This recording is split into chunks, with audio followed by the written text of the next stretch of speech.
दिल्ली के जो मुख्यमंत्री अरविंद केजरीवाल जी बार बार ध्यान दे रहे हैं कि हरियाणा ने फतेहपुर बैराज से पानी छोड़ दिया।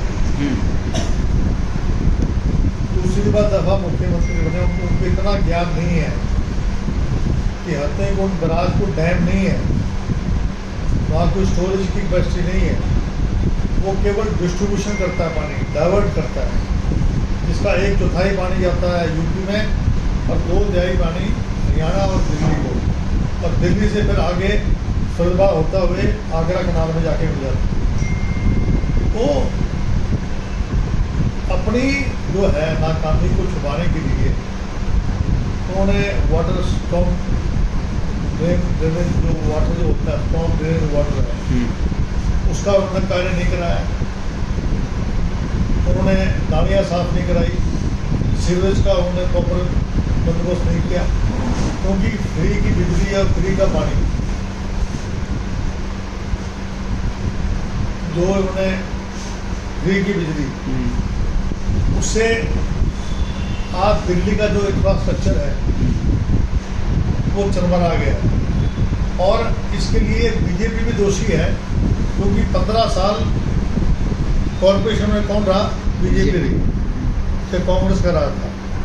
तो ये जो अपने आप को कहते हैं कि हम सबका विकास, सबका साथ, सबका विकास की जो बात करते हैं, ये लोगों के भूल जोकते हैं लोग आंखों में।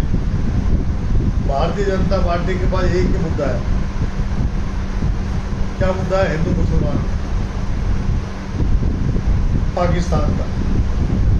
उनके पास और कोई मुद्दा नहीं उनके पास। उन्होंने देश को गुमराह करने के अंदर, आप बताइए, हमारी लड़ाई चीन से है कि पाकिस्तान से? पाकिस्तान ने म्यांमार में, श्रीलंका में, पूरे इंडियन ओशन में जाकर अपनी मिसाइलें तैनात कर दी हैं, पनडुब्बियाँ पहुँच गई हैं। इधर 15 किलोमीटर हमारे सर्द में आके घुस गए हैं। प्रधानमंत्री मोदी जी उसकी बात तो करते नहीं है, कि इनकी बात तो करते। बीजेपी वालों का ये भी कहना है कि अभी हमने पाक को जो है कि पीओके को कश्मीर में शामिल कर लिया है। जब पूरा देश सीमा हैदर के ऊपर नजरें गड़ाई हुई थी, तो उस समय हमारे गृह मंत्री ने कश्मीर के अंदर जो है कि उसको शामिल कर लिया है। कब शामिल हो गया? अभी 3 दिन पहले बताया हम। अभी फौजें चली गई वहाँ, सीमा पार चली गई। झूठ बोलने में माहिर। अगर किसी ने इस देश का भला किया है तो इंदिरा जी ने किया, जिन्होंने सिक्किम को इस देश का हिस्सा बनाया और पाकिस्तान के 2 टुकड़े करे। सीमा हैदर अपने 4 बच्चों समेत यहाँ पर आई। यहाँ के लोगों ने उनका पूरा वेलकम किया कि वो आ रही है यहाँ। पाकिस्तान में क्या हो रहा है हिंदुओं के साथ? सिंध में, पंजाब में सिखों पर, हिंदुओं पर कितने अत्याचार हो रहे हैं? कितने हिंदू वहाँ थे, आज कितने बच गए वहाँ? कहने का मकसद ये है कि हमारा देश सेक्युलर देश है, लेकिन उसकी जो मूल, जो कॉन्स्टिट्यूशन का जो मूल है धर्मनिरपेक्ष, उसको तोड़ने में लगी हुई है भाजपा। अब यूनिफॉर्म कोड ऑफ कंडक्ट लाना चाहते हैं, यूसीसी। हाँ, मुझे बताइए, आदिवासियों का शादी का तरीका अलग है, साउथ ईस्ट में शादी का तरीका अलग है। साउथ में जो अपने मामा से का हक पहले बनता है, मामा का हक पहले बनता है शादी करने के लिए भांजे से। क्या भांजी से कर लेती शादी? क्या हमारे यहाँ नॉर्थ में आप कर सकते हैं? नहीं। तो आप मैरिज एक्ट में यूनिफॉर्मिटी कैसे ला सकते हैं? अब जैसे हमारे मुस्लिम भाई हैं, चाचा की लड़की शादी कर लेते हैं। तो मोदी जी का ये कहना है कि एक कानून होगा सबके लिए, सामान्य होगा। कौन ये मान जाएंगे क्या?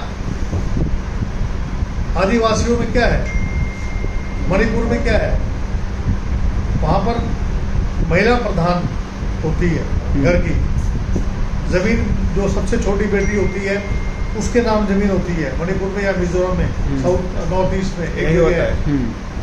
तो आप मुझे बताइए कि अलग अलग हमारी संस्कृति, अलग अलग हमारे संस्कार हैं, अलग अलग हमारी बोली है, अलग अलग हमारे रीति रिवाज हैं, उसको आप, उसके लिए बहुत समय लगेगा देश को इंटीग्रेट करने के लिए। भाषा अलग है हमारी, हमारे रहन सहन अलग है, पहरावा अलग है। तो इन्हीं चीज़ों को ख़त्म करके एक नियम एक कानून कर रहे हैं, तो इसमें दिक्कत क्या है? मुझे तो कोई दिक्कत नहीं है। दिक्कत तो उन लोगों का है जो लोग अन्य जो धर्म और जातियां के लोग हैं, जो अन्य तरीके से अपने उनको कर रहे हैं। कैप्टन अजय सिंह क्या दिक्कत है, लेकिन मैं इसके पक्ष में बिल्कुल नहीं हूँ सर। ये दो देश को तोड़ने का काम। सर आपको पता है बाकी जो पढ़े लिखे लोग, सिर्फ 5% जिनको सच्चाई मालूम है कि बीजेपी या अदर पार्टी गुमराह कर रही है, यूसीसी के नाम पे गुमराह है, इसमें होना कुछ नहीं। लेकिन जो 90% 80% जनता है जो सिर्फ काम करती है सुबह शाम, उसको न्यूज़ और बाकी कानून के अंदर क्या चेंजिंग हो रहे हैं नहीं हो रहे उसका कुछ पता नहीं, उनको कैसे समझाएंगे सर आप? ये जो आपके जो यूट्यूब चैनल्स हैं, ये एक माध्यम है, हमारे NGOs हैं, उनको काम करना चाहिए, उनको जनता को जागरूक करना चाहिए कि यूनिफॉर्म कोड ऑफ कंडक्ट के क्या दुष्परिणाम होंगे। अभी ये कह रहे हैं कि नॉर्थ ईस्ट में ये लागू नहीं होगा। बीजेपी का भी ये आया बयान कि नॉर्थ ईस्ट में लागू नहीं होगा। अब हम जैसे हमारे एक गोत्र में शादी हम नहीं करते हैं, कई जगह जो है मुसलमानों में तो अपनी चाचा की बेटी शादी कर देते हैं। आपके नॉर्थ में मैंने बताया अपने मामा सबसे पहली चॉइस मामा की शादी करने की होती है। हमारे यहाँ तो कत्ल हो जाए, अगर भांजे के साथ अगर मामा शादी कर लिए, भांजी के साथ मामा शादी कर तो कत्ल हो जाएंगे, कत्लेआम कर देंगे लोग। तो हमारी जो देश की जो संस्कृति है वो विभिन्न तरीकों से बटी हुई है, इस बात को समझना होगा। ये मैं आपसे कहना चाहता हूँ। सर दिल्ली में जो बाढ़ जैसे हालत हैं, इसके लिए जो हमारे अरविंद केजरीवाल हैं दिल्ली के CM और PM कोई जिम्मेदारी लेना नहीं चाह रहा है। दो लोग जिम्मेवार हैं, एक भाजपा जिन्होंने यमुना के ऊपर अपने रेणुका डैम का काम शुरू कर दिया था, उस पर काम अभी भी चल रहा है जिससे दिल्ली को पानी मिलेगा। लखपत ब्यासी डैम और किशाऊ डैम, उस पर बीजेपी ने कोई काम नहीं किया। यमुना के अंदर सबसे भारी दिक्कत क्या है कि यमुना के ऊपर कोई डैम नहीं है, उस पर कोई कंट्रोल नहीं है पानी का। जब बरसात ज़्यादा आएगी तो 4 लाख क्यूसेक पानी आ जाएगा, और जब बरसात नहीं होती है, जब सर्दी का टाइम होता है तो मुश्किल से 2200 क्यूसेक पानी रहता है। अभी 4 लाख क्यूसेक पानी आया दिल्ली में, आज शाम को 4 लाख क्यूसेक पानी आएगा। तो ऐसा कभी भी लाल किले तक पानी नहीं पहुँचा, यहाँ तक पानी हो गया था, गर्दन तक पानी। किसकी गलती है? केजरीवाल जी की गलती है, जिन्होंने स्ट्रॉन्ग वाटर ड्रेनेज नहीं बनाया, जिन्होंने रिवर फ्रंट नहीं बनाया। रिवर फ्रंट बनाते आप, सुंदर बनाते, बैंक्स को ऊंचा करते आप, और गंदा पानी रोकते जाने के लिए यमुना के अंदर। यमुना में प्रदूषण कौन कर रहा है? दिल्ली की कॉलोनियाँ कर रही हैं। अगर रिवर फ्रंट बना देंगे आप, ऊंचा बना दें, और वहाँ पर आप घूमने की जगह, टहलने की जगह बनाएं, तो यमुना तो एक पर्यटन स्थल बन जाएगा। लेकिन इस बारे में तो सोचता ही नहीं, क्योंकि इनके पास कर्जा ही कर्जा हो गया दिल्ली के ऊपर। कितना कर्जा हो गया है? पंजाब में हालात ये है कि वहाँ नशा 4 गुना बढ़ गया है, जिसको ये कम करने की बात कर।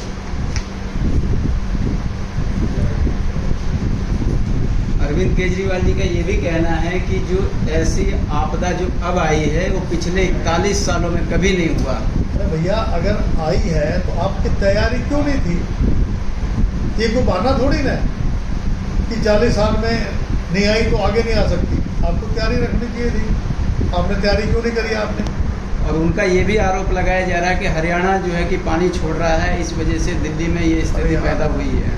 मूर्ख आदमी है, मूर्ख आदमी को समझा दिया कि जो आपका हथनीकुंड बैराज है वो कोई डैम नहीं है, उसमें पानी स्टोर नहीं होता, वहाँ केवल डिस्ट्रीब्यूशन होता है पानी का। तो उनका ये भी तो कहना है कि वही पानी जो है कि सहारनपुर की तरफ भी छोड़ दिया जाता, वहाँ की नहरें सूखी पड़ी तो है। वहाँ आज वहाँ पर एक मंत्री उनके गए थे। नहीं, 1/4 पानी जितना 1/4 पानी उधर भी पानी बहुत छोड़ा है हमने। अच्छा, यूपी में भी बहुत पानी छोड़ा है, जो जहाँ तक पानी जा सकता है वहाँ पर खूब पानी छोड़ा है। झूठ बोल रहे हैं।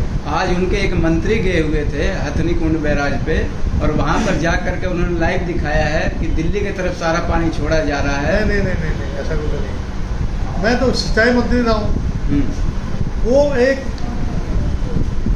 जो है पानी बटा हुआ है। हाँ, बटा हुआ तो है। और जब पानी फालतू आता है तो ना तो हम रुकावट डाल सकते कितना पानी जा रहा है यूपी की तरफ और कितना पानी जा रहा है दिल्ली की तरफ, क्योंकि हम तो चाहते हैं कि जितना पानी हो यूपी में जाए, खप जाना चाहिए। जो उसने वो जो दिखाया है तो एक भ्रामक वीडियो है, उस पर विश्वास करने की जरूरत नहीं है। मैं सिंचाई मंत्री रहा हूँ 8 साल, मुझे मालूम है आप कभी भी कोई नियंत्रण नहीं कर सकता पानी का। कितना यूपी में जाएगा, जितना पानी बह सकता है उतना यूपी में चला जाएगा, जितना पानी हरियाणा की तरफ बह सकता है, क्योंकि जो उसका आकार है वो इतना ज़्यादा है जो हमारी तरफ जा रहा है। वहाँ तो 1/4 पानी मिलता है उनको, उसका आकार ही इतना है, कितना पानी वो लेगा, जितना पानी ले सकता है उससे ज़्यादा पानी यूपी में छोड़ा है। मैं यूपी में कोई, हरियाणा में कोई कांग्रेस की सरकार थोड़ी ना है। मैं तो एज ए सिंचाई मंत्री रहा हूँ, इसलिए मैं आपसे कह रहा हूँ कि जो हरियाणा पे आरोप लगा रहे हैं वो गलत है। तो इसका जो है कि नियंत्रण कैसे किया जाए, इसके लिए आपकी तरफ से क्या सुझाव रहेंगे अरविंद केजरीवाल को? सुझाव है किशाऊ डैम और लखपत ब्यासी डैम, उस पर तुरंत काम शुरू करें। जो मोदी जी जो एक PM केयर फंड बना रखा है, जो काला धन है उस काले धन को डैम बनाने में लगाया ताकि लोगों को राहत मिल सके। किशाऊ डैम के लिए जमीन एक्वायर करें, लखपत ब्यासी डैम के लिए जमीन एक्वायर करें। उसके लिए उत्तराखंड से और हिमाचल से बात करनी पड़ेगी, क्योंकि बहुत सारे गांव उसमें सबमर्ज होंगे। उसके लिए पहल करनी पड़े। हमारे टाइम से ये 1954 से बात चल रही है। मैं जब सिंचाई मंत्री रहा तब भी हमने बहुत कोशिश करी, लेकिन रेणुका डैम पे काम शुरू कर दिया था, लेकिन अभी लखपत ब्यासी और किशाऊ डैम की तो कैपेसिटी बहुत ज़्यादा है। अगर वो बढ़ जाता है तो हरियाणा में इतना पानी हो जाएगा यमुना का कि हमें कुछ जरूरत नहीं पड़ेगी। हरियाणा के